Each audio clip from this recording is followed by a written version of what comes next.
We get ready to get started. Good morning. Thank you. Good morning. My name is Cassandra Reed, and I am happy and proud to introduce you guys to a friend of mine, Miss Angela McGowan.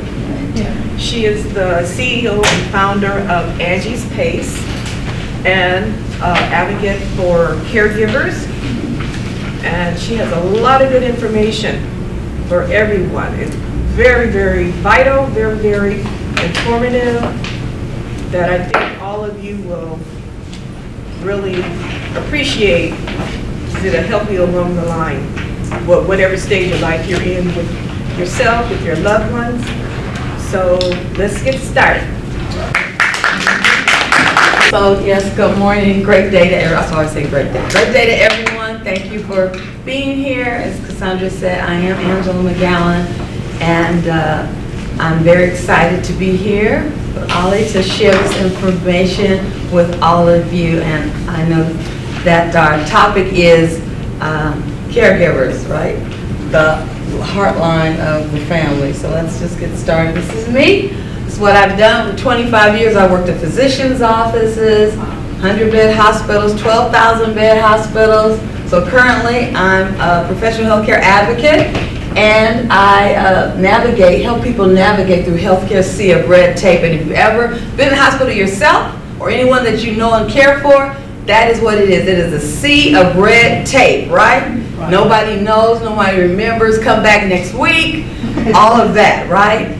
Or they don't work here anymore, if it's not in writing, you didn't hear about it, right? So that's the sea of red tape. And my goal is to create the desire for everyone to become a powerful patient. So I know we're going to talk about caregivers, but listen, if you are a powerful patient, you will also be a powerful caregiver. Because what do caregivers do? They go to doctor's appointments, right? And we have so many things going on when it comes to that. All right, so I'm the founder of Angie's Pace. That's Patient Advocates Committed to Excellence. And these are the 5 E's of my business, the building blocks: to educate you, to enable you, equip you, encourage you, and empower you. Okay, that's all of these together make you a powerful patient for sure. I think I should have also said thank you to Lamarga Washington, who's not here right now, but thank you very much for the invitation. I'm sorry that I missed talking about him. So here we're about a powerful patient. Here's some more acronyms, the 5 P's, okay? Positive, passionate, prepared, persistent, and on purpose. You know, when you go to the doctor's office, you must be positive. You must be, because no matter what's going on, it just sort of draws negativity to you if you're negative, right? And you have to be passionate. Why? Because this is your life on the line, or that of your loved one. The next thing is be prepared. There are things that you need to know. You take blood pressure medicine, it's not the green one with the squiggly line, right? It is losartan or whatever. It has a name, right? Because there's a lot of green pills and a lot of squiggly lines, so we don't want to do that. Persistent. If there's a test you've taken and you need results, you don't wait, because it doesn't mean no news is good news, right? We have to be persistent to get our test results. And on purpose, stay on task. Whatever it is you're going to, you need from the doctor, be a referral, whatever it is, make sure that you are on purpose and continue to not be swayed or deferred, because that happens a lot in healthcare. Okay, let's get started with our 4 questions. Here it is. Are you a doctor's patient or a powerful patient? How will you know the difference? So a doctor's patient goes into the doctor's office, and you know, you get the pre-screen, you walk in, the doctor walks in, and what are you here for today? And you might say something like, well, I'm just not feeling myself. And then the doctor proceeds to just go on and on and on, and before you know, the appointment is done. Okay, and then you do what I say, having a conversation at the elevator, and you're standing there like, oh, I didn't ask, because the doctor really had the appointment with him or herself, right? I don't know why you were there. I think it was to pay the copay. I think that's why you were there. Okay, I'm pretty sure. But a powerful patient when the doctor comes in, how are you feeling today? I've been nauseous since Thursday. When I don't eat or when I do eat, I've noticed over the last few days that, my blood pressure is elevated even though I'm taking my medicine at a certain time. You are prepared. You are speaking your truth as to what's wrong with you or the person that you brought, correct? Correct. So when the doctor, and doctors do this because doctors are like architects, they're like straight lines, they're on task, it's the next person. So the doctor will, as you give them something, will ask you a question. You will find they will begin to take that over. But the powerful patient says, doctor, can you finish me giving you all my symptoms and all of these are wrong with me, and then we can collaborate. Because if you don't, remember, you're like every 11 seconds, they're bringing you back on task. Okay, they're bringing you back to what they want to talk about because it's next. The next person, the next patient, the next situation. All right, is your PCP a friend or foe? I talk about that in the first chapter of my book. All right, so a friend comes in and says, good morning, even if they've seen you before, and especially if they haven't, right? They have some eye contact with you. They don't come right in, good morning, and start looking at the computer like there's this buried treasure over there. They have no idea why you're there. And I found this, even when you're triaged, like the nurse comes in and asks why you're there, doesn't the doctor come in like they don't know what happened? Right. Like you just answered that, right? And then the doctor comes in like, so what are you here for? And you're like, well, so you guys work in this office together, right? Like you don't really, there's no exchange there. Okay, so you have to find out as a friend, the doctor's concerned about hearing from you. They want to know how you're feeling. How is the medication going? They want to hear it from you. And if they're your foe, and not necessarily anybody, if they are like not on task with you, that means they are against you, then they are simply trying to find out, especially if you have chronic conditions, and it might be a weekly visit or a bi-weekly visit. So they're just trying to find out, was the medicine okay? Is everything okay? Is everything, check, check, check, next. And then you end up, at the elevator going, to ask, I meant to tell. But the appointment's over, right? And you can't go back in there and say, no. You have to make another appointment to ask that question that you already had the appointment for. Yeah. All right, so what is why power? Your providers owe you wisdom, what they know, they're the expert, right? Ethics, treating you right, in an ethical manner, and respect, which means if you don't blurt it out in 30 seconds, please let you inhale. Maybe you have asthma, we don't know yet. That's why we're there. So we have to take an extra breath, okay? Give us a minute. Now, and this is something I definitely tell patients about. Have you given your doctor an annual review? Why you absolutely must. Well, in the first place, if you've ever worked anywhere, you know you're going to get a review. You get that annual review. And what is that? Giving you goals, objectives, what you've done before. And that's what you must do with your doctor. You don't want to find out that your primary care physician is not the doctor you thought that he or she was when you have a critical illness, when you have catastrophic disease, when you're in the emergency room, they don't answer calls. You don't want to find that out there.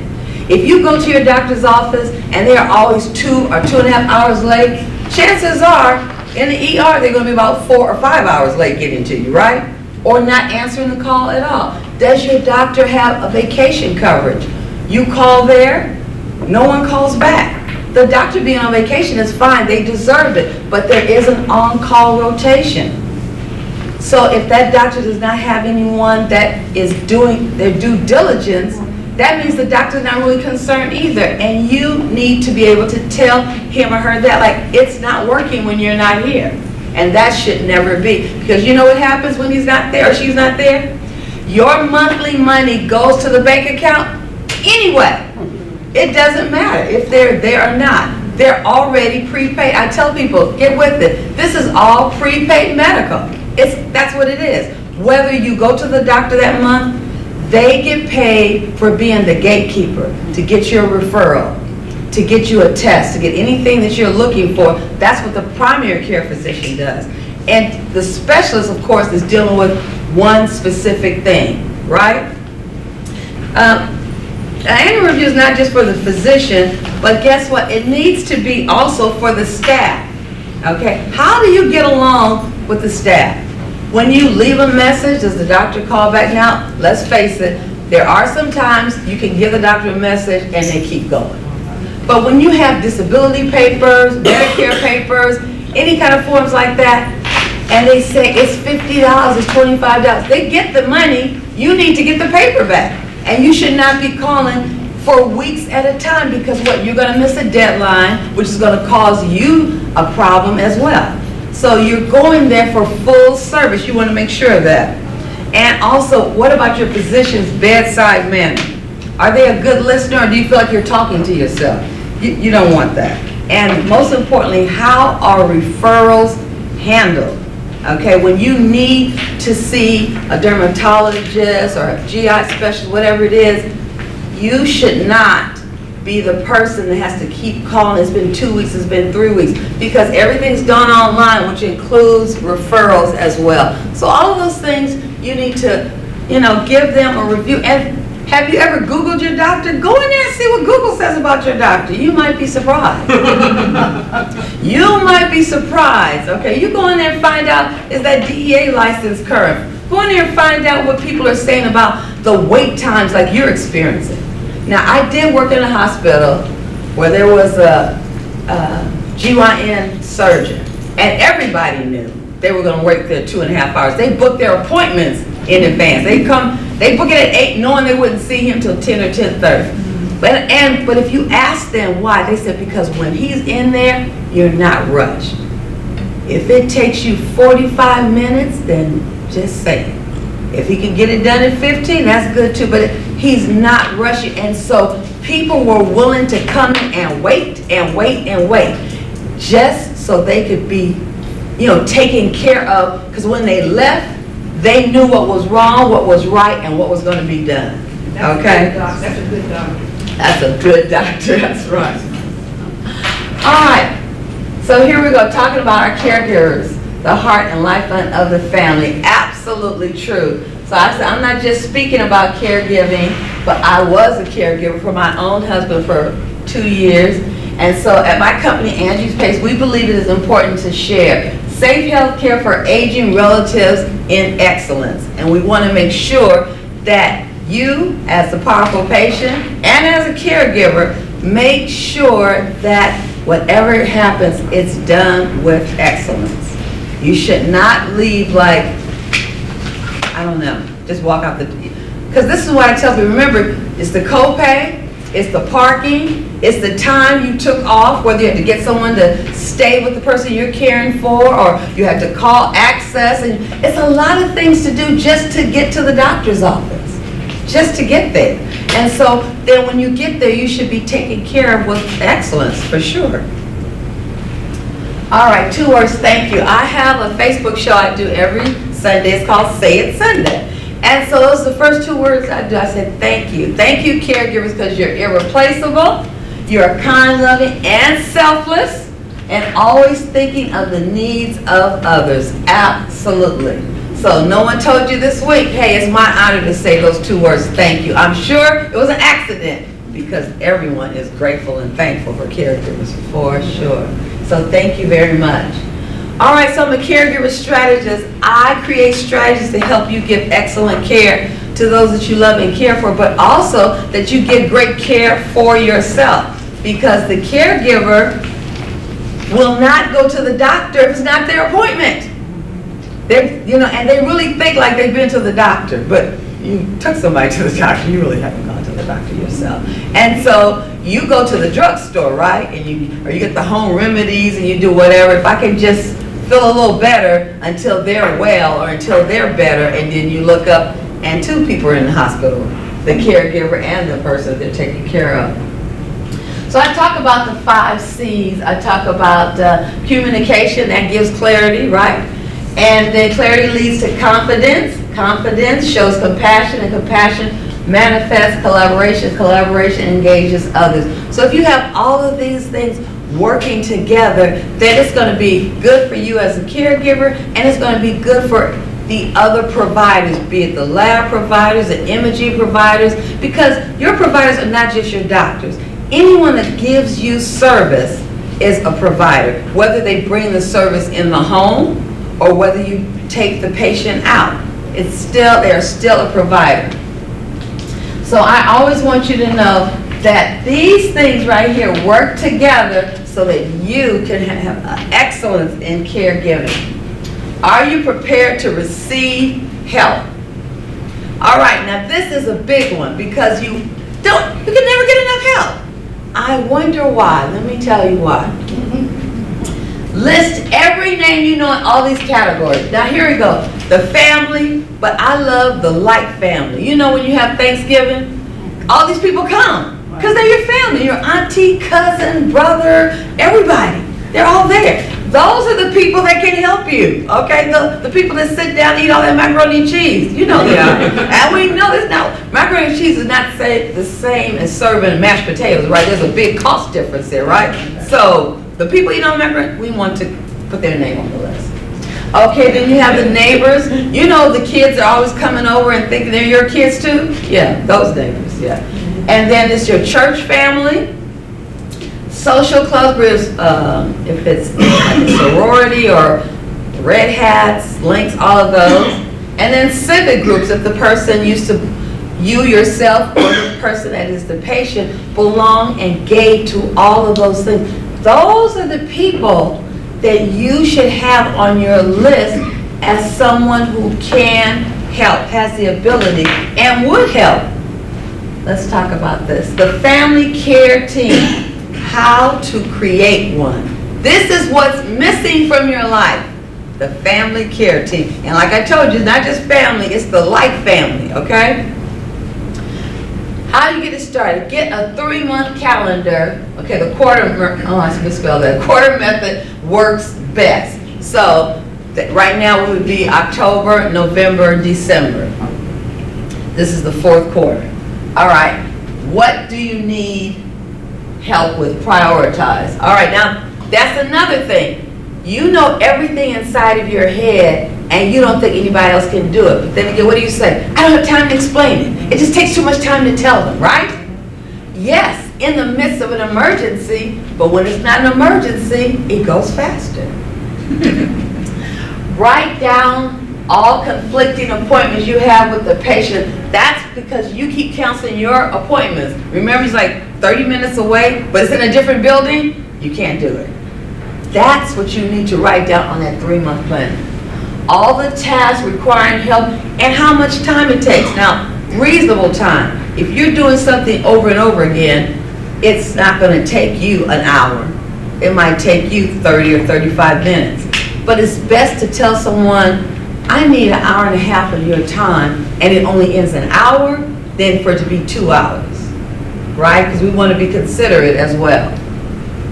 The holidays, weeks for vacation, the exact dates, not like Easter, because Easter moves, doesn't it? Sometimes it's in March, sometimes, so the exact dates that you would need help with. Now, I'm not saying that it's all going to work out black and white like that, but it's going to work out a lot better than what is working right now, because now there's no guessing. You'll know exactly. You know the people that say this, I had people say this to me, it's like amazing. Call me if you need me. If I'm at home every day, all day, I need you all the time. What call you? No, there's no reason to call. I do need you, okay? Write down all the errands, okay? Prescriptions, food pickups, with the amount of time. If someone, sometimes, you know, they come from their job, that's the pharmacy they would pass by anyway. Okay, that's the market that you like to get the fresh things from. Now it takes a minute, but listen, it will be a well-oiled machine if you will just write the things down. And this is my favorite one. Don't decide what people will or won't do to help. You know, I'm not going to call them because they're busy. Sure, they're busy, but it has nothing to do with the fact that they're willing to help you and that they would either change their plan or, you know, make that, not just say, I won't even bother to do that because this is something I want to do. And so it is so important as caregivers that we sort of lighten the burden on ourselves, because we're so busy staying on task in, I say sometimes, survival mode. We forget about the living mode. And we deserve to have a life. We definitely do. And we won't really have much of a life if all we're doing is the routine. You'll miss the good days. You'll miss the sunny days. You'll miss even the cloudy days was been so hot, like you'll be glad for a little breeze. You'll miss all that because it's just like same place, same time, get up, cook breakfast, do this, do that. They're taking a nap. You won't even take a nap when they take a nap. I can get something else done. But that's not the way to do it. So don't decide what people will or won't help. All right, are you prepared for an emergency evacuation? You can see just from last night, those people's houses are burning. It's all, some people when they came home, they found that. Some people came home and found it happening. Now, I've been doing this emergency checklist a few years ago. When you remember Maria, those 5 Category 5s hit, the Maria, and it was several names, but they were just going through, they're just wiping out all of Florida and all of the East Coast, and people had to relocate. Here's the deal. Let's just say you have someone that's on oxygen or whatever. When you're going to go and relocate, then you need to know about the oxygen company. It's not going to be the same one, but you need to know about that. If you think, well, I can go to the pharmacy. Listen, if the pharmacy is underwater, something's going to short out in there. They're not going to be able to get that to you, right? So this checklist talks to you about, a lot of the pharmacies are doing 90-day refills. Take advantage of that if you can get that, because one day you might not be able to get out of your house, or maybe you can just get out of the house and that's going to be it, and you have to take everything with you. On the emergency checklist, some things I wanted to bring to your attention about the evacuation plan. There should be 2 contacts, okay? You and one other person that's not in the house with you, so they can make sure that you've gotten out safely. Another thing, you need to have a medium bag. Now, see, in California, it's not the same as when I talk to people in Arizona and Nevada, because we have earthquakes here. So we've been raised up with earthquake bag. We know how to have it together, right? So this really isn't necessarily for you, but people that don't know, like you could just be walking and the floor, the ground starts shaking, you know what that means. You know the place and you know where to meet. You have all these things. But this is for people that have not experienced that wonderful rocking and rolling that we do here in California. Especially if you have small children, you need to know about their shot records, having copies of them. If a loved one has insulin, remember the ice packs that you have in there, we don't remove them, we always keep them there. We don't use them, because that's the one time that's not going to be cold, and you're going to need to put that medicine in there. So I gave you several things to help you with that, and I said rule number 1 is get prepared and stay ready. Stay ready, and I think that we're pretty good with that in California anyway. Okay, follow and pack all the items on the list. And remember, every emergency is an emergency. So there's no judging in it. When they say evacuate, okay, you say that's an emergency. But when they say the fire is coming this way, when they say that it's flooding there, and that's just like 20 minutes from your house, that's an emergency too. So you need to start thinking in forward motion, like being ready and having your plans already in place. Of course, we want to worry about snow blizzards. I don't think we have tornadoes. But listen, the people on the East Coast, it's a serious deal. When you can't you open your door, you can just do like this because the snow is so high. That's a serious situation. And I have a lot of friends that experience that. And the hurricanes and that flooding, my goodness. All right. Physical, mental, and emotional sides of caregiving. Caregiver isolation, is it self-inflicted or guilt-driven? All right, so listen, caregivers, it is an absolute fact that caregivers go from good health to fair health to poor health in a matter of 5 years. Sometimes faster, but most times good health to fair health to poor health. That's absolutely what's going on. And that is because we are not doing our due diligence of taking care of all of these pre-need things because we just feel like we can do it. And when you start out, you can do it. And you just go, and then you look up one day and you can't hardly do anything. I remember going to, my husband left the hospital, and this time he had to go to skilled nursing.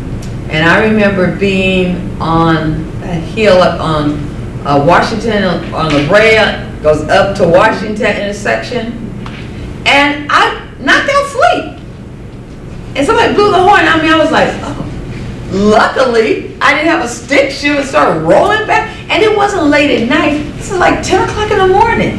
I thought I had slept, but I don't know. It wasn't enough.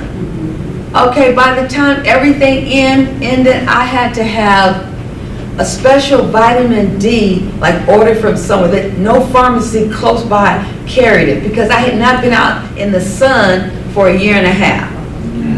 I was anemic. It took me 2 years to get back from being that far gone with anemic to be out with anemia. I had to take iron twice a day for 2 years.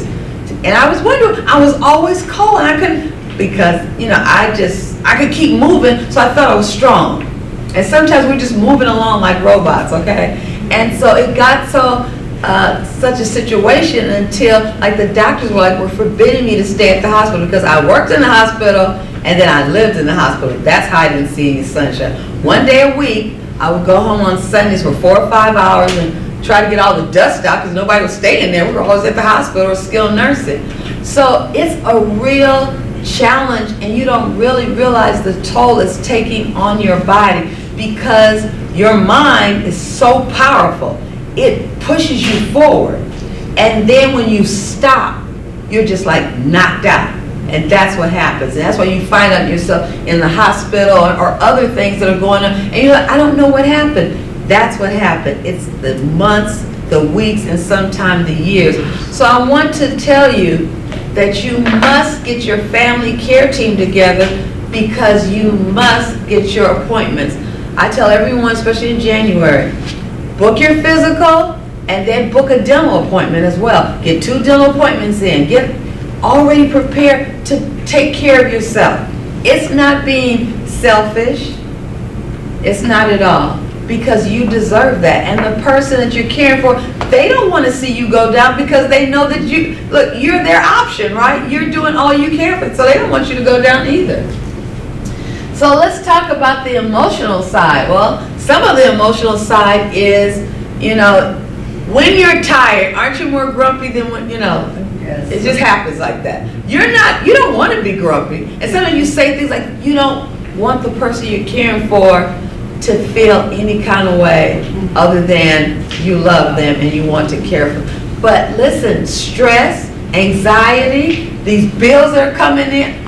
I mean, my husband, I could not believe how expensive gas was all of a sudden.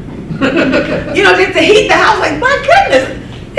But he was so cold. No matter how hot it was, it needed to be hotter. It just goes like that. And so you have a lot of things that you're battling. So especially if they're off from work, their salary is cut, and then the bills go up and the food needs are different now, right? And so they're eating different kind of foods and it's 2 different meals going on, or if you have small children, it could be even more going on. So a lot of things are happening. And what about that parking that you have to pay every time you go to the doctor? Like, that is insane. Because I think if you go that much, you should have some kind of discount pass or something because you're always there. So it's a lot of other things that go on. Isolation, self-inflicted or guilt-driven. Listen, I say self-inflicted because sometimes you just don't want to talk. Because you don't have your conversation, you can't really talk about what's going on with the haves and have-nots, right? You don't know. You're the have and have-not. You can talk about what's going on with you, but you don't know what's going on with television. Because when TV is on, you fall asleep, right? So you can't even talk about what happened on TV. Yeah, not even the commercials, okay? You don't even know what happened on the commercial. You don't know what people are selling. You don't know. So you just sometimes want to just not have to answer, not have to think, just like, give me this space right here, just, okay? And then, if you are feeling guilty, it's because if you do go out and have good fun, what's happening? You keep calling home, you keep checking for messages, you're not sure who, are they gonna do everything? I left them a list, oh, I forgot to tell them this. And so you're calling 20, and then the person who volunteers like, I'm not doing this again. Because I can't even do the first thing because you gave me 5 more things. But if we have we already have our caregiver team together, then people will know. And listen, you don't have to be isolated. Even if you can't leave necessarily, people can come over, somebody can bring a flavored creamer, right? Or some flavored teas, and then you can just make it happen right there. I tell people, like, for the holidays, if you're used to doing a whole lot for the holidays, decorating, whatever holiday it is, don't do it. It's just too much. Just get one room. Get one room and make it, that's it. Now don't go, if you go to another room, that's at your own risk. But right here, this is the holiday right here. If you need other rooms, you're welcome to bring your stuff and decorate all the other rooms. Okay, but make sure you come back and pick all those rooms up. Okay? Because people say, well, you used to, I sure did, and now this is what I do, and I'm just so excited to have this room. Right? I'm just so excited. And stop apologizing, because this is life right now. And so if you start apologizing, then of course it brings negativity and depression and all that, and you don't need that. Okay, you need to stay as upbeat as possible for yourself, and you're going to these appointments. Sometimes it's good news, sometimes it's the same news, sometimes it's bad news. So you don't need to worry about decorating. You don't need to worry about all the other things to please other people who are not in the fire with you, right? They don't smell like smoke because they're nowhere near the fire. Okay, that's you. So don't worry about it. Don't make excuses to keep your friends away. If somebody calls and calls and calls, go on and just let them come over. Say, look, I only have about 30 minutes. And it's going to be an hour, so tell them 30. So I only have about 30 minutes. And then go on. And you know what? Enjoy that time. Make that a priority for yourself. Now, have you noticed you're avoiding contact with even your family? If that is happening to you, that you don't, it's too much isolation. I know sometimes we feel some kind of way, but you might need to get a little counseling, either from spiritual counseling, if you want to go to a therapist. There's groups that are dealing with what you're dealing with. Don't alienate yourself. There are people going through what you're going through every day and have made it. Okay? And what happens is you bring your story in, somebody says, I did that too. This is how I got through. It's about sharing. It's about learning. It's about staying hopeful and being encouraged. And you can't just do that for yourself. You have to go and get more encouragement, more influence, and so that other people take their ideas, because it can work. Okay, and then of course my biggest thing is, when's the last time you went for a physical yourself? Listen, don't make that like way down on the bottom of the list. Make that a priority. Okay? You can't pour from an empty pitcher, right? You need to be filled up with health, emotionally well. You need to have all of those things, because every day, okay, caregiving is 24/7, 365. You're never off. It's never done. It's never finished. So what you have to do is say, it's not done, but I'm going to take a break right here, and I've left this in capable hands. If you've never done a week, then don't do one. Try 2 days, okay? Because if you worry yourself for 2 days, did you really have time off? You should have just stayed there. But give yourself a day. Give yourself an afternoon. Start where you are and then build forward.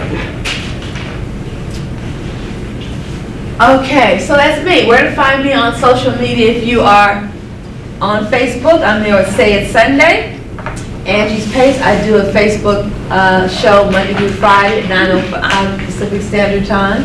Why 9:05? Because people are always 5 minutes late, so that's when I get on. And then my website is angiespaceonline.com. And so these are my products.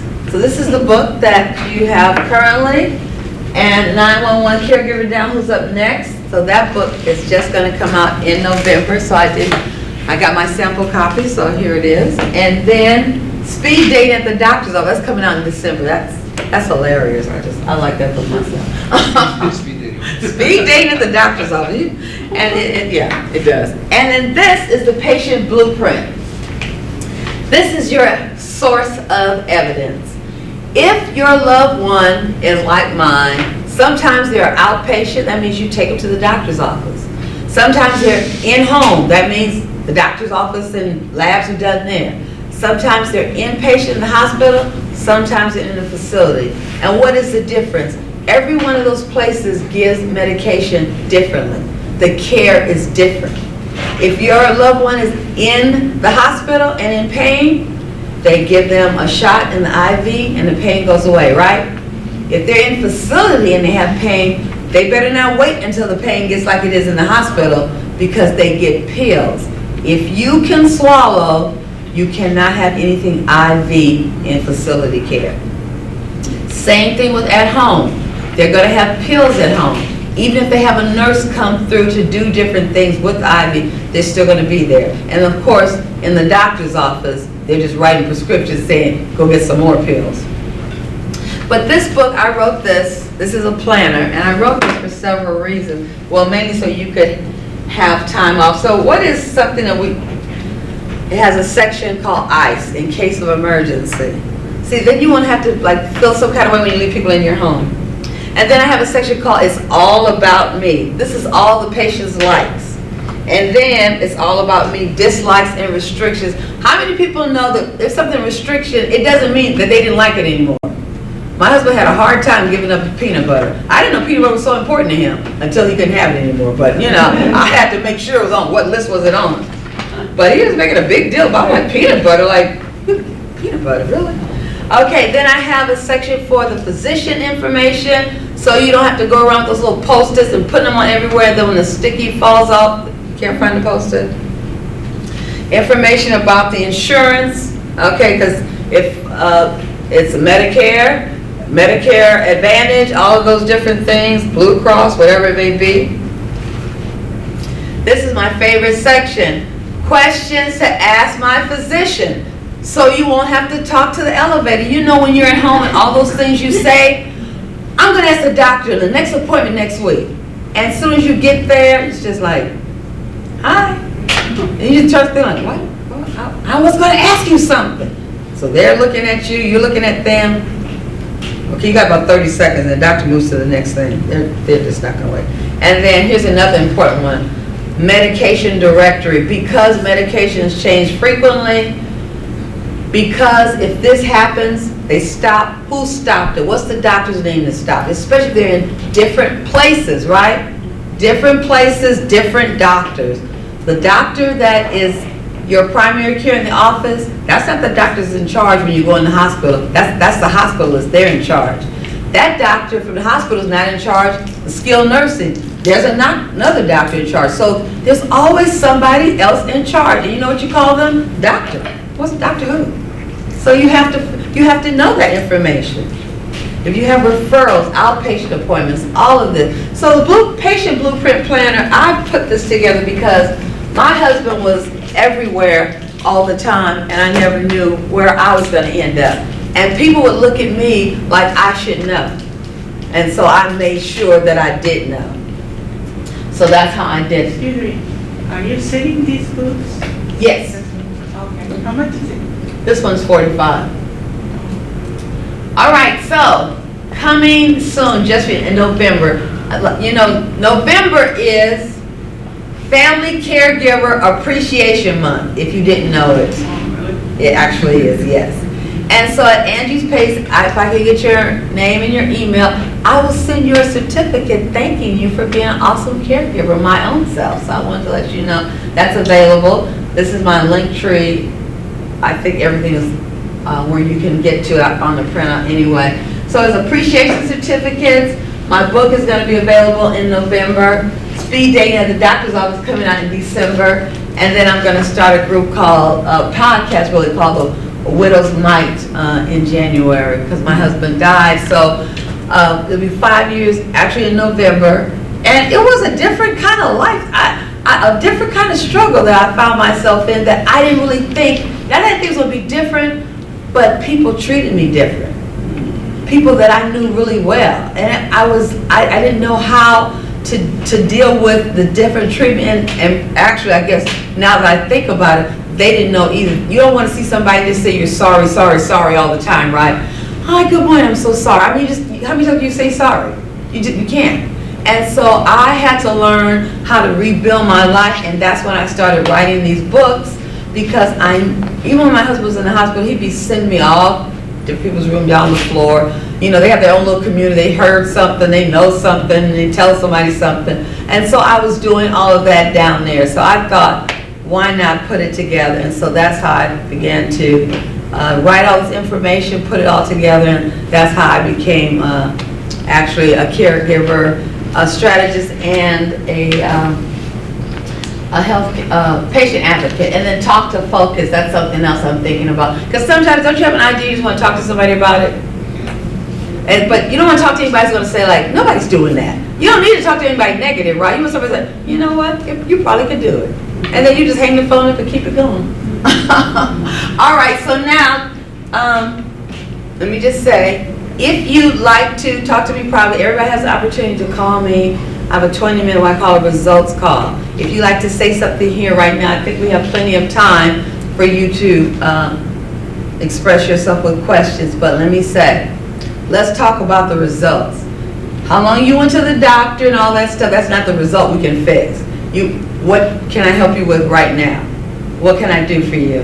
That would make a difference right now. So that's the kind of things we're going to be doing. And here's all the information that you can get from me, but of course it's on the handouts, anything else you would need. So does anyone, and I know you do, have any questions?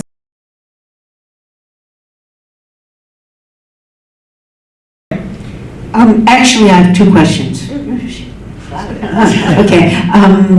First is, would you expect a primary care doctor, once he's passed you off to specialists and who'll put you in the hospital, etc., would you expect the primary care doctor to come visit you in the hospital? That's never happened. No, they actually do not, because the primary care scope of practice is in the office. Once you get into the hospital, they have a hospitalist who operates as your primary care. So there's a hospitalist, and then even though the specialists come, like the surgeons, right, trump that person, and then the specialist, like oncology, trumps usually everybody, or the orthopedic doctor, or the neural doctor. So, but there's still a hospitalist who's operating as your primary care, but that's not their name. They are actually a hospitalist, but they do the same services, but they do it only inpatient. The second thing is, I found myself in a caretaking situation that I was told was going to last 2 or 3 weeks, which I signed up for. And this was an older person who I think liked my company so much, they didn't want to get well. And I don't know how you do that. I ended up being a little rude. I became less available. I'm sorry, I'm going to do this. And it was strange. I didn't know how to exit that gracefully. Right. Okay, well, that's interesting. But think about what that is. A person, usually, they might not feel good physically, but there's usually something going on emotionally as well. And so when they start feeling better, they found other things and other reasons to keep, because they realize when they got better physically, now they'd be alone. Now when you're already alone, you don't really sort of miss company. But when you start having other people around, you're like, oh, I miss that, because you have somebody to say something to other than, hearing your own echo. So I would say if that's happening, or if it ever happens to you, you let people know, okay, you give them a date, okay, and give yourself a date, okay. If you signed up for a 2-month helping, whether it's paid or not, even if you're volunteering, say, okay, so on March 1st, so February 28th or 21st, that's my last day. So, and then remind them 30 days out. Remind them 2 weeks out.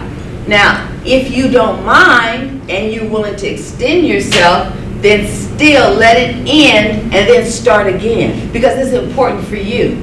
Because you might need to go to the doctor. You might have something else going on. And you'll look up and you'll have less of a quality life too. So you want to make sure that you're very clear. Remember we talked about that whole clarity, right? It'll give you more confidence so that when you express yourself, you can, the person that's there and you yourself have a clear understanding. I would suggest that. Anyone else? Any other questions? So in my case, my father, he's in dialysis. So it's me and my mom and my sister who are the caregivers.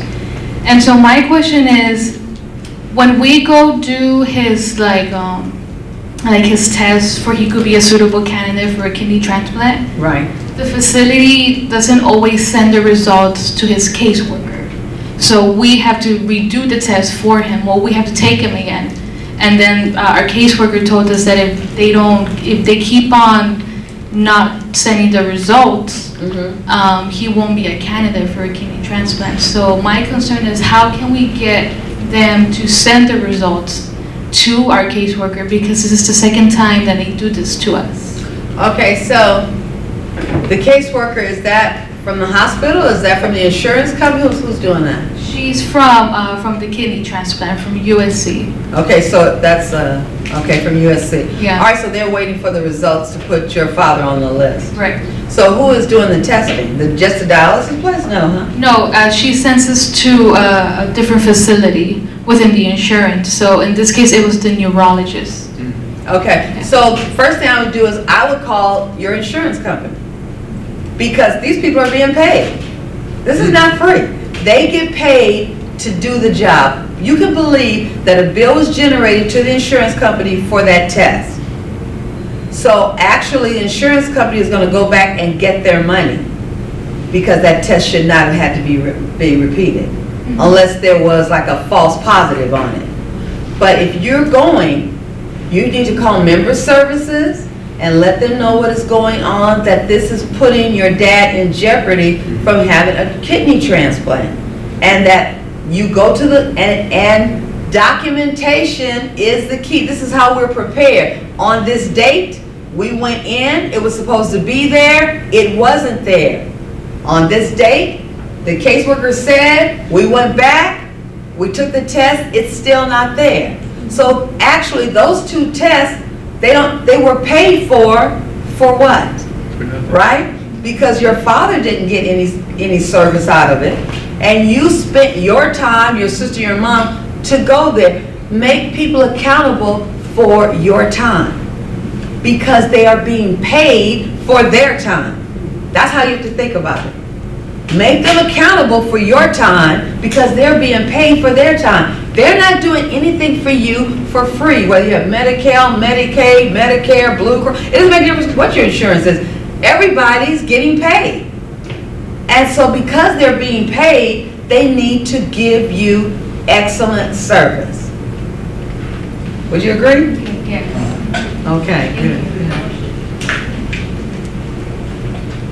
And that happens a lot when you're dealing with specialty or specialists, because it's someone you don't really know well, and so you're sort of in there with them a little bit, but it's not like your primary. It's not like the person that you've been going to. So you sort of want to take a softer footing. But remember, this is your health or the health of your loved one, and so there can be no softness. You have to have a hard line on it. Definitely. I mean, I can tell you, my husband had to see a specialist.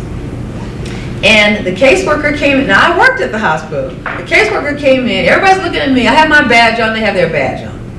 And so we need to go to this specialist on Monday. It's like Thursday. And so they said, well, you are part of the health associates, but the specialist part of the medical group. So what does that mean? Well, you have to wait until the first of the month so they can switch you over and you could be in the medical group. So I said, that just doesn't sound right to me. So I picked up the phone in the room and I called the insurance company. And guess what they said? We don't have a Health Associates medical group. Your company made that up. We're only one insurance. They made that up so they could decide what rate to charge you as an employee. So I gave the lady gave my husband's diagnosis, ICD-9 code, all of that. She said, oh no, he needs to get that. And so I told her, I said, okay, I have to call back. So I told the caseworker, I said, well, this is what we can do. You go back to your cubicle and you type something and pass it to the person in the other cubicle, and then we'll go to the doctor on Monday. So guess she came back with the like I was her. Guess what? We're just gonna switch you over. And that's right, because Big Blue called them. How are you advertising something that we don't have? You're telling our member no. There's no reason to say no. See, I always say, it's not no. Turn that around. It is on, okay? It is on. There's no no here. It is on all the time. Keep it on all the time for your health, for yourself. And so it was funny because Blue Cross called me back and said, you should come work for us. I said, I got a job right here, right now, but thank you. Because, you know, your insurance company wants you to get great health so that you can get out of the healthcare funnel and stop costing money, right? And there's no shortage of money. Check the CEO of any health company, they're getting millions a year. So there's no shortage of money. But there's a shortage of good service. There is a shortage of knowledge about getting good service. And there are so many programs that the federal government is sponsoring with insurance companies to give you excellent health care. If you by the time you're 50, you can go and get different tests like colonoscopies, all of that. That's like no copay. And if you don't go get it, they still get paid. That's why they don't call you. They don't call you and say, hey, because they got paid already. There's a lot of things when you get to be 55, when you get to be 60, there's a lot of things going on. But you know, now what they did was, and let's face it, remember when they used to send the insurance a big thing of papers and nobody opened the envelope? You know, it's too much to read. Well, now it's in the portals now. Okay, it's on the internet. But regardless, whether it's paper or it's portal, membership services works for you. And if you don't know, they should know. And if they don't know, they should ask somebody and they get you the answer. So just be as proactive as possible about your health, for sure. And then those that you love and you're caring for as well. You know, it's really important to stay powerful, because if you don't, then you'll become just a doctor's patient who is paying parking, paying copay, and buying prescriptions. And that's not what you want to do. And let me just say this about prescriptions. Every time you get one, here's the question. Is this a lifelong prescription? Does it have an end date? And here's another thing. Is this for what I have or the symptoms that I have? Because sometimes the side effects are worse than the symptoms. So now you have to make, you know, you go to the doctor, they give you a prescription, and then the pharmacist comes and like, you can't take this because you're on that. Well, wait a minute. I just left the doctor. I didn't make this prescription up. Right? They just had my chart there. This is because they're not actively listening to you. That's why you have to be on purpose. That's why you have to be persistent. You have to be prepared. You have to know what's going on. When they give you a prescription, ask questions. Ask questions about it. How long? If I don't get this result, I should come back and see you. And believe me, it's important to do that, to make sure what you're taking in is doing something for you and not working against you, because sometimes that has happened as well. So I have United Healthcare, okay, and they advocate going to get an annual physical. Right. And it's a PPO, and I went to my primary care doctor as part of a UCLA group, and for the first time in 7 years that I've been going to see him, when you walk in, they gave you a form that you had to sign that said, you're coming for a physical. A physical is a preventive care, and so if you want to talk to him about any chronic conditions or other medical conditions, you will be charged additionally. was outraged. I said, so when the doctor comes in and says, good morning, how you feeling? All I better say is fine. It was like, what was that? Okay, so they have this thing called well check, especially if Medicare, have a yearly well check. And so that's what they do. But it's funny, how can it be a well check if there's something wrong with you? Isn't that why you're there? That doesn't even make sense. That doesn't, but that is something, the doctor is actually, that's built into his bundle or her bundle. So they can't do an encounter form and charge you for the visit. So they're letting you know up front, they don't want to do anything other than what's on the preventive care, whether it's labs or your analysis, whatever they say is going to happen, that's what's going to happen. You got anything else going on, you're going to need to come back for another appointment. It's not right, but it is what is going on in healthcare today. Not all. I'm sorry? Not all healthcare is doing that. No, not all healthcare is doing that, but, okay, let me just find out what you're, go ahead and clarify. I'm not tooting Kaiser, but Please don't. but I don't have that problem, and I've gone through it with myself, my aunt, and my mom. And I don't know if the fact that I was a nurse and I know the system, how it works and everything. That works in makes your some- favor yeah. to know the system, definitely. And Kaiser is a different animal itself. It's different from other healthcare because it is self-contained. The specialists are in-house. Everybody in Kaiser is an employee. Everybody in United Healthcare is their own individual corporation. That's a difference. Kaiser has employees. Everyone else has doctors that are independent so they can make their own decisions. When you work for Kaiser, they have their own rules and regulations and policies, so they're all getting checks from Kaiser. They don't get checks from Medicare and all the other different things. They don't do that. So in Kaiser, they have a totally different system that's set up than what she has, which is PPO. Definitely. So you recommend Kaiser? No. Yes. Good. Well, don't not sign up for Kaiser, but I'm saying that if you're in Kaiser, and I know this for a fact, if there's something you need done, you just say you got some kind of catastrophic situation, and Kaiser doesn't have a specialist for it, they are supposed to send you where you want to go. You go find it, but this is what they do. You find the doctor, but you have to go back to Kaiser for the scans. You have to go back to Kaiser for the lab. You have to go back to Kaiser for all the other things. And then you need Kaiser to do their part and send it to the outside specialist. And this is where your problem, that vacuum right there. I mean, like, what are you talking about? They have what? You said something. Okay, let's just say if you had sarcoma, which is cancer, bone cancer. Okay, I'm just No, trying. I'm just saying, if you had a bone cancer, Kaiser doesn't have a sarcoma specialist, then you would need to go to a bone specialist. You have to find one, whatever, and then you go there. Kaiser is going to pay for the consultation and to get the protocol for chemo, radiation, whatever is prescribed. And then every time you have a treatment, you have to go back to Kaiser to get your scans and everything done so that the doctor that's treating you can see what happened. Because Now, I if must you don't say- have any of those things, and never had it, or any relatives that had it, you wouldn't know that. Right, exactly. This is what I'm saying. Now I will say now, Kaiser has gotten a lot of specialists they didn't have because there was so many people pouring out of that system, going to private hospitals. So they began to hire a lot of specialists. So now they can do a lot of things in-house themselves.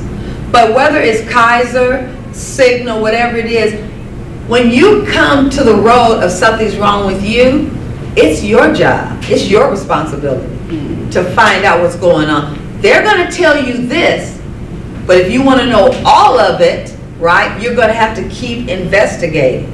You have to keep listening, hearing, talking, investigating what's going on in that era. Because if you don't know to ask, like she said, she knows the system. That's a different patient for Kaiser than someone who has just signed up for Kaiser. That's two different things. When you're a nurse, a doctor, or whatever, or your relative is in Kaiser, then that machine works differently than it does if you just sign up. Now, I remember my mother and father, they were in Kaiser forever, so I know Kaiser very well. And so my mother kept getting like a cold all the time. Now, she's allergic to penicillin, she couldn't take that. So she could take amoxicillin. And I said, this is a little ridiculous. So I said, I want you to go to the doctor and ask for a Z-Pak, it's erythromycin, get that. And so I said, but have me on the phone while you say it. So sure enough, she asked the doctor, and he says, a Z-Pak, as if he'd never heard of one. And so she says, yes, my daughter said that I'm supposed to ask you for a Z-Pak because she said, I just keep getting these colds and stuff. And so he says, oh, is your daughter a doctor? So I said, no, I'm not, but I work at a top hospital right down the street from Kaiser. I said, I could be there in 10 minutes. Oh, no, I'm going to give her a Z. I said, okay. Because with a Z-Pak, you take 2 pills one day and then 1, 2, 3. And whatever's wrong with you, it's done. It's wonderful. But there are certain medications that Kaiser does not offer. Not that it doesn't have. Okay? If you're a diabetic that is under 40 years old with Kaiser, you will not get the automatic pre-measured pen. That is for people that are 65 years or older. They will have you carrying around the little vial that you have to keep cold and do needles. That doesn't make sense to me. But that's what has happened in the Kaiser circle. So they have their own rules and regulations, and Kaiser is no worse than anybody else with their rules and regulations. I mean, I say at least Kaiser will tell you up front. I had a daughter, she always was getting postnasal, some kind, till she was 13, and we left Kaiser. We went to a private doctor. They gave her some medicine one time. It was years before we went back because she was taking the pink medicine. You know, pink medicine is good for everything, so they say. Pink medicine, I should have owned stock in that pink medicine. I'd probably be very rich right now because I bought so much of it. But then in Kaiser, it was only costing me 20 cents, right? So I wasn't worried about it. It was 20 cents. Well, now my daughter's over 30 years old, so that's how far back Kaiser was charging 20 cents for stuff. But regardless, whatever you're doing, I had a client whose child had medication to help the child be more like mood swings. So they were going to a pharmacy, and the pharmacy says, oh no, you're not on, your insurance is canceled. The lady called insurance, she called the pharmacy. In the meantime, the medicine is running out and the child needs that medicine. And you know what it was? There was a problem with the pharmacy's computer. The lady was covered. So she called me and I called and I asked them, could they transfer the prescription to Walmart? And they said, oh, have them call us. So, okay. So I called Walmart and they said, oh yeah, we have to call and get prescriptions from them all the time. So there are outside companies that just are not giving the service. And so if she wasn't proactive to find out, I have to have this medicine, because how many times can you tell somebody your insurance is canceled and you just pay the premium? How often is that going to go on? It's not going to go on. So what I'm saying is that no matter what it is, for your prescriptions, for your lab work, for test results, the days of Marcus Welby and Joe Gannon coming to the house, and Joe Gannon goes up against the head of the hospital because you're going to get this test, right? Marcus Welby drives by your house. I haven't seen you. You know you're supposed to be there, right? Nobody's doing that anymore, okay? It's over. The show is over, and so is that kind of doctor, right? They don't do that anymore. So you have to be your own Marcus Welby and doctor. You have to go and stand for yourself and be a powerful patient. And listen, knowing to ask the right questions and not being deferred or deterred because the doctor wants to turn the conversation back this way. But if you have your questions written down, guess what? You still got the same question right there in front of you. And so that's definitely what you want to do to get the best service. What happens if you go into your medical account or the office visit is written up or whatever, and you read it and it's like in medical jargon. so that this is what's wrong with you. Who do you get to interpret that? Do you have to make another appointment, or do you email your doctor and say, will you do this in language I can understand? Okay, what do you do with that? That, it's written like that to help the insurance company. That's how they pay him or her, by specific diagnosis or whatever. That's why it's written like that. But that's why you need to know your PCP or whatever doctor very well, because you should, I say when you go to the doctor, you have the big three. You should know your diagnosis, you should be clear on that. You should know the plan of care, that is, what are we gonna do about it? And the treatment options. Is it always medication? Can I exercise? Can I change my diet? Can something else go along with that? But we, with the microwave situation we are now, we want to leave as fast as the doctor does, right? I got 15 minutes. Like, come on, let's get with it. You only got 13 minutes now. That's sort of how we are, right? We want to hurry up and get to the next thing. But if it takes longer to ask, then you should ask. Before you leave, you should know what happened today, doctor. Okay, what happened today? But these are test results. Oh, and so the test results, you're supposed to go back to the doctor's office to get those results. You shouldn't get them over the phone. That's really illegal if they're doing that. They just write them up in your record, and you're supposed to go to my UCLA Health and you read. Well, you have PPO insurance, so you shouldn't tolerate that. That's right. You're paying more money than a lot of people, so you shouldn't tolerate that, not 5 seconds. If something's going on in that test, you go back to your doctor and let them explain that test to you. You go back to the doctor for an appointment. You have to go back to the doctor, because that's where the expert is. You have to get back. You have to go back to the. You should not take a test and not go back for the follow-up. This is what is happening, and you don't go back to the follow-up because you don't want to be bothered. Then guess what? Further down the line, the insurance company will say, you didn't follow up. You didn't do this. You didn't do that. And now you're fighting for what you've always been paying for. And that's how you get these multiple denials, because they're keeping a record. They're knowing that you didn't get the follow-up because they didn't have to pay the doctor. That's how they know. They know what's going on. There's no follow-up prescribed. It's just you have this. No, that's right. It's not anything prescribed, but that's your responsibility. Yes, see, that's what I'm saying. Marcus Welby is gone. That whole thing of calling you back, nobody's going to call you. They're not going to call you. Now, so if you take a test, no matter what it is, whether it's blood work, okay, and you might think it's just, whatever it is, this is what I do, especially if you ask you to take the test. How long does it take for the results? It'll be back in a week, so like next Tuesday? Okay, so I'm going to make an appointment for what? On Wednesday. So on Tuesday, when I call about that, it's not in, I'm going in there Wednesday and say, and why? And so somebody's going to find out before I leave, because I want to know myself. This is today's healthcare. This is today's medicine. And I'm sorry it's like that, but actually it is like that. Sir? I went into the hospital.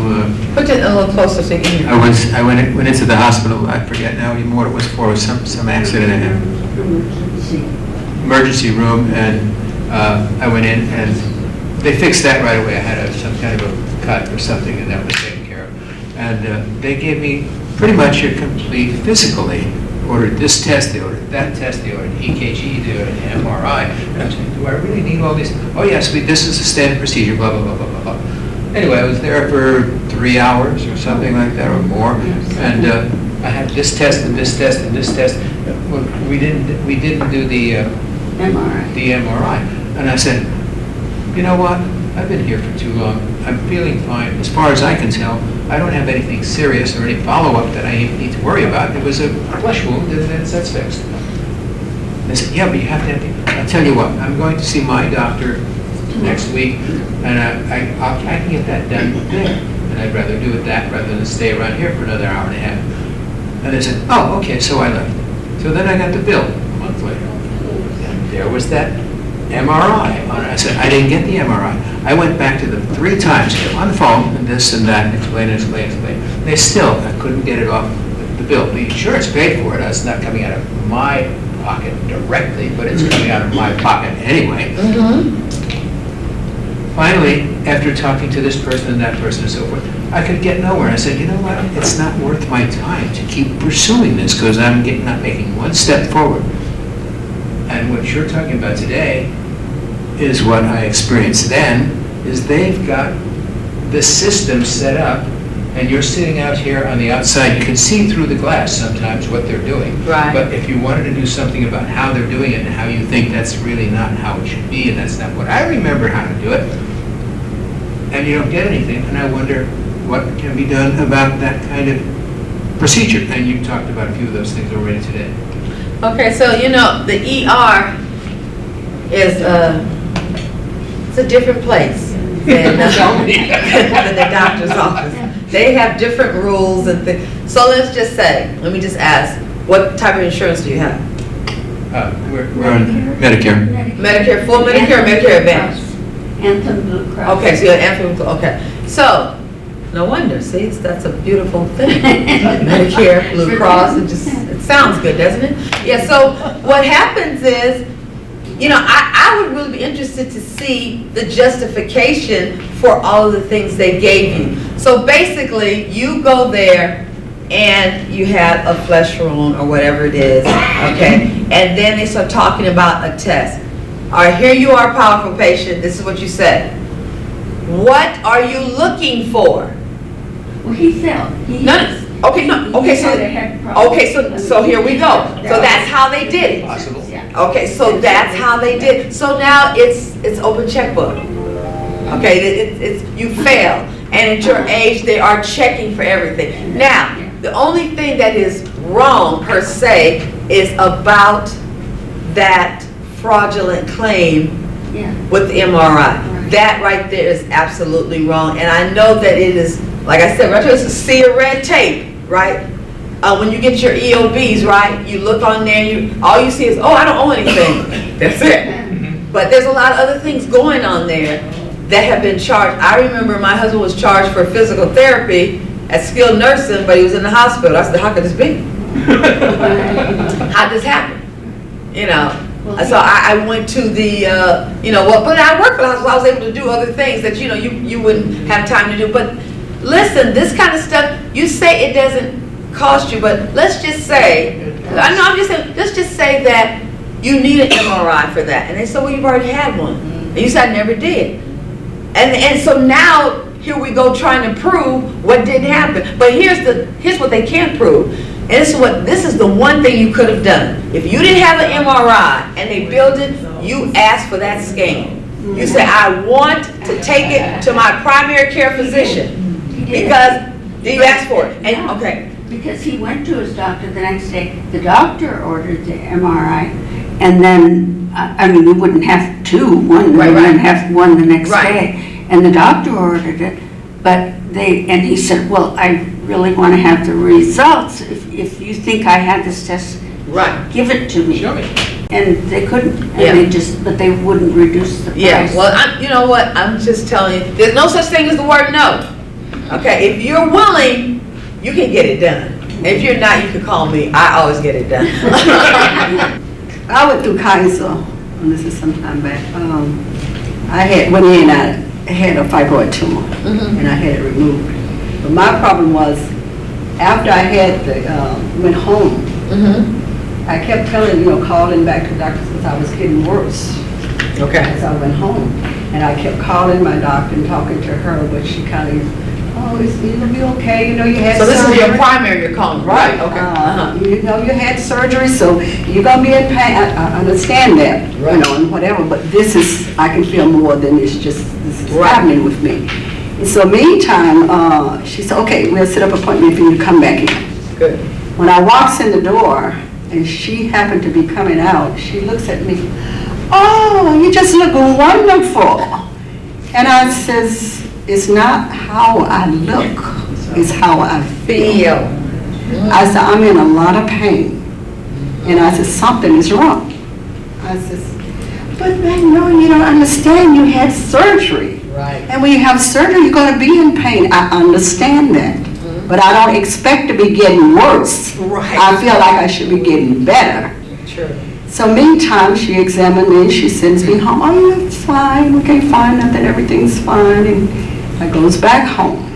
I'm home another week, I'm still going through all this pain and suffering. I'm calling, I called again. Okay, I'm getting worse, I'm feeling worse, everything. Well, I know you coming in on so-and-so day. Again. You can come in then, we will check you out again or whatever, and it's okay. So meantime, I start feeling even like swelling, and I had never looked at the incision or whatever. So this particular morning I got up and I took my clothes off to take a shower, and I thought I would look at the incision. Well, when I lifted my stomach coming to look at the incision, all of a sudden this gushed out on me, all this. Right. And like infection, Yes. And I'm like, oh my God, it just scared me to death. As a matter of fact, I just screamed, and my husband came and got me and put me in the bed and just, wrapped a towel around me and just let it drain, So I got up and I finally went on, took the shower, and I went to the doctor. I told her what happened then. Well, they said, we're going to check you again. They check you when I get through. Everything looks good and this and that. I said, no, you look good, Magnolia, Steve. Okay. It ain't about what I look like. And so I'm getting worse and worse. So finally, I tell you what, next week, if you're not feeling better next week, I want you to go in and have an MRI. So I wasn't feeling better.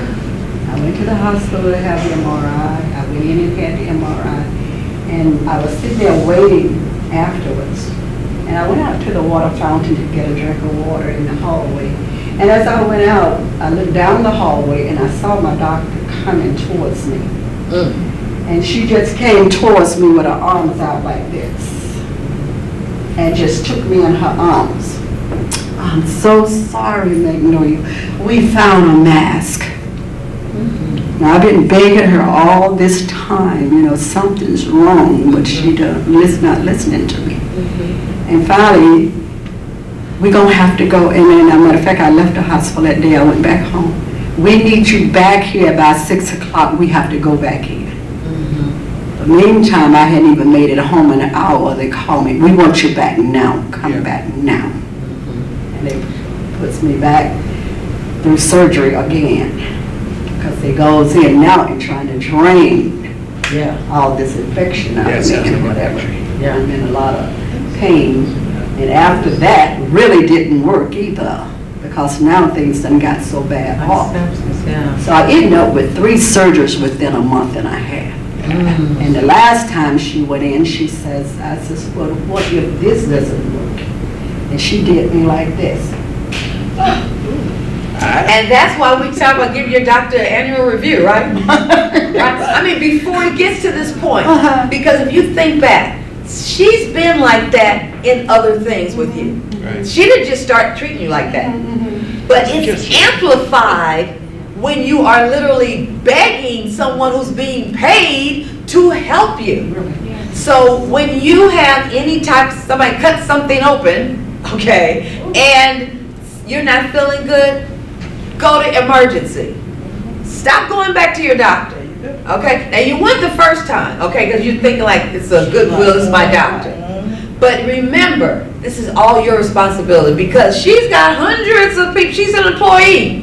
She's seen hundreds of people, okay? If she makes a good diagnosis or not, Kaiser's still going to pay her. It's a machine that's running. So that's different. Always, if you have anything that, I know Kaiser so well. My mother came home and said she had to have brain surgery because she was having these headaches, right? And I mean, I think she had signed the paper. And so my brother and I was like, you are not having brain surgery. We have to go see the neurologist. We went to see the neurologist, and he thought it was, I don't know who he thought he was talking about, but he put the stuff on the screen, and and this is, well, my brother, well, he's a fire captain, but at that time he had been a paramedic, so he knew all about this. And my brother said, well, how much % do you really say is coming on from her head? And it's coming from a vein? Well, it's about 2% a year. 2% a year. Once you open up her head, we don't know what's going to happen after that. So my brother asked for a specific MRI that's strictly for the brain. Now, the average person wouldn't know that. right? MRIs, MRIs are. No. And that thing came back, and here we are 12 years later. My mother never had to have brain surgery. But I'm telling you, she signed up for it because the man told her. Well, after I had the second surgery, see, I never went home after the second surgery, and I had the third surgery Right. before I even went. Right, but I'm saying but you knew from the very beginning, and ladies and gentlemen, let me tell you, this is your body, you didn't just meet it, right? You had it a long time.